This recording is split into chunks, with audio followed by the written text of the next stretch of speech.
নমস্কার বন্ধুরা, লোকাল খবর ইউটিউব চ্যানেলে সবাইকে স্বাগত জানাই। আজ 29শে ডিসেম্বর 2023 সাল। একটি শক্তিশালী পশ্চিমী ঝঞ্ঝা ঢুকছে আগামীকাল। তার কারণে পশ্চিমবঙ্গের, দক্ষিণবঙ্গে এবং উত্তরবঙ্গে রয়েছে বৃষ্টির সম্ভাবনা। কবে কবে কোথায় কোথায় বৃষ্টি হবে, এছাড়াও ঠান্ডার কি খবর আছে, সবকিছু ডিটেলসে জানাবো এই ভিডিওটাতে।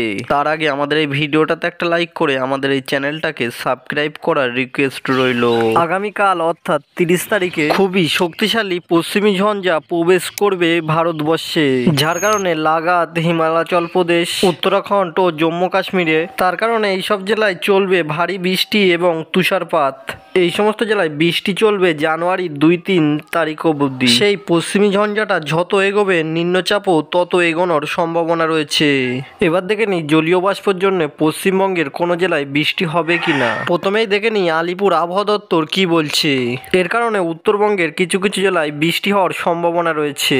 বৃষ্টি হওয়ার সম্ভাবনা রয়েছে শুধুমাত্র দার্জিলিং এবং কালিম্পংয়ে। আলিপুরদুয়ার, কুচবিহার, দিনাজপুর, মালদা এই সমস্ত জেলায় এখন তেমন কোনো বৃষ্টি হওয়ার সম্ভাবনা দেখা যাচ্ছে না। আবহাওয়া যেরকম আছে ওরকমই থাকার সম্ভাবনা রয়েছে।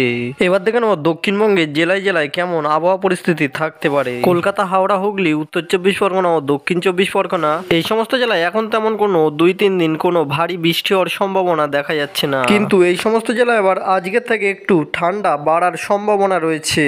বাঁকুড়া, পুরুলিয়া, পশ্চিম বর্ধমান, নদিয়া, বীরভূম, মুর্শিদাবাদ এই সমস্ত জেলায় হালকা হালকা মাঝারি ছিটাফুটা কোনো রকম বৃষ্টি হওয়ার সম্ভাবনা রয়েছে আগামী 2-3 দিন। তো আজকে এই ছিল পুরো পশ্চিমবাংলার update. Thank you friends, thank you for watching.